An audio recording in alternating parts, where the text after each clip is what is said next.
আজকে সকালটা কিন্তু খুব সুন্দর করে শুরু হয়েছিল। তখন কিন্তু একদমই জানতাম না যে আমার সাথে পরে এরকম একটা বিপত্তি ঘটবে। যদি আগে থেকে জানা থাকতো তাহলে নিশ্চয়ই অন্যরকমই ভাবতাম। যাই হোক, আজকে রোদটা এত সুন্দর উঠেছে যে রোদের দিকে তাকানো যাচ্ছিল না। ঘর থেকে লেপ কম্বল বালিশ সব নিয়ে রেলিংয়ের উপর। তারপর চলে এসেছিল আমার একটা প্রিয় পার্সেল।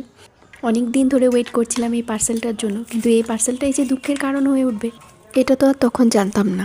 শুরু করে দিয়েছি ঝটপট করে আমার চাকুগুলোর ধার পরীক্ষা করতে।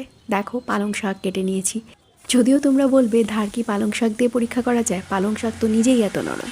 ঠিক কথা বলেছ, পালং শাক তো নিজেই এত নরম, পালং শাক দিয়ে কী করে ধার পরীক্ষা করব। তাই নিয়ে নিয়েছিলাম এই একটা কুমড়ো। কুমড়ো দিয়ে তো ধার পরীক্ষা করা যাবে। তাই এক সাইডে ইলেকট্রিক কুকারে আমি পালং শাক রান্না করতে করতে কুমড়ো কাটছিলাম। কুমড়োও খুব সুন্দর কাটা হলো, এদিকে পালং শাকও নেমে গেল। পেঁয়াজ ভেজে ইলেকট্রিক কুকারের মধ্যেই কিন্তু আমি আজকে কুমড়ো ভাজা বসিয়ে দিয়ে কুমড়োও খুব সুন্দর করে কেটে নিয়েছি। দেখো, ভাজাও কমপ্লিট।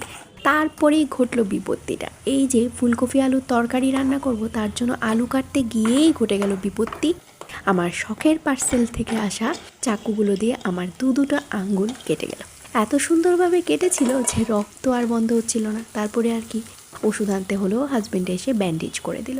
ওই কাটা হাত নিয়ে বাদবাকি পরে রান্নাগুলো করলাম। তোমাদের সকালটা কেমন কাটলো জানিও। ভালো থেকো সবাই। এখন আসছি, বাই বাই।